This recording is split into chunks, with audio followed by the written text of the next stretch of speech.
रात गहरी थी। आसमान में चांद की हल्की रोशनी फैली हुई थी। पहाड़ी गांव के किनारे एक छोटा सा घर था, जहां 10 साल का आरव अपने माता, पिता और अपने प्यारे कुत्ते शेरू के साथ रहता था। शेरू कोई साधारण कुत्ता नहीं था। उसकी आंखों में अजीब सी गहराई थी, जैसे वो इंसानों की हर भावना समझ सकता हो। आरव और शेरू एक दूसरे से अलग ही नहीं हो सकते थे। स्कूल से लौटते ही आरव सबसे पहले शेरू को गले लगाता और शेरू उसकी थकान अपनी पूंछ हिलाकर मिटा देता। गांव में एक पुराना खंडहर महल था।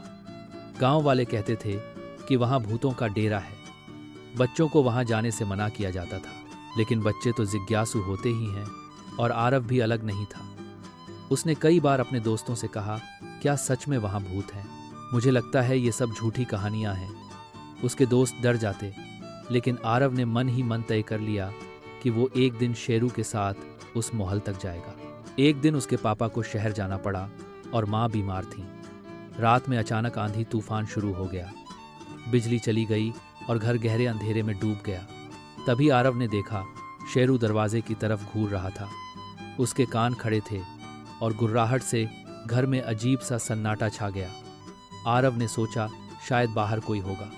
वह टॉर्च लेकर दरवाजे की तरफ बढ़ा, लेकिन दरवाज़ा अपने आप चिर्रर की आवाज़ के साथ खुल गया।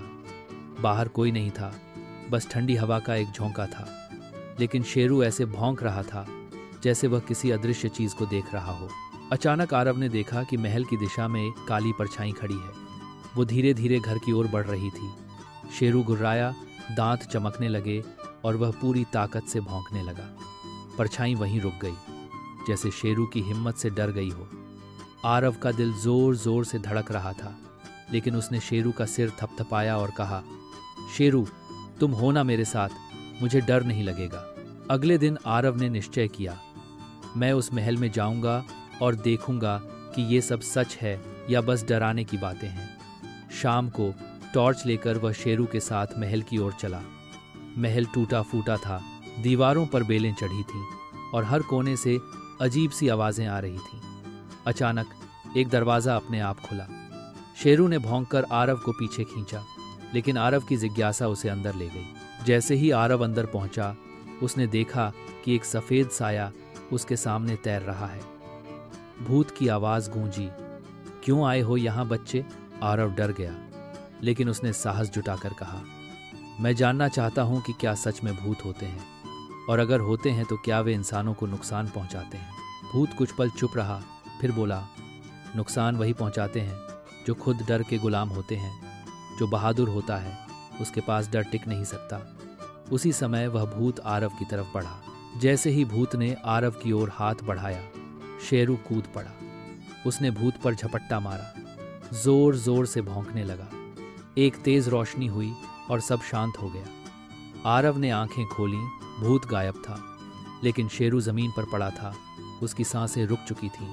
आरव फूट फूट कर रोने लगा, शेरू, तुम मुझे छोड़कर नहीं जा सकते। रात बीत गई और सुबह गांव वाले महल पहुंचे। उन्होंने देखा कि महल के अंदर अब कोई अजीब सन्नाटा नहीं था, जैसे वो शेरू की बहादुरी से मुक्त हो गया हो। आरव उदास था, लेकिन उसी रात उसने सपना देखा। सपने में शेरू आया, पूंछ हिलाते हुए, और बोला, डर से मत भागो, उसका सामना करो। मैंने हमेशा तुम्हारी रक्षा की है और अब तुम्हें खुद की रक्षा करनी है। बहादुर बनो, क्योंकि डर सिर्फ वही देखता है जो डर दिखाता है।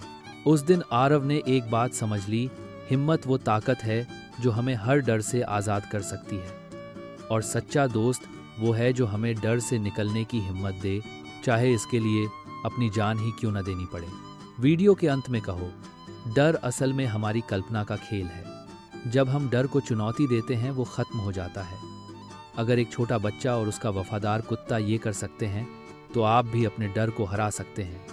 याद रखिए, डर से बड़ा कोई भूत नहीं और हिम्मत से बड़ा कोई हथियार नहीं।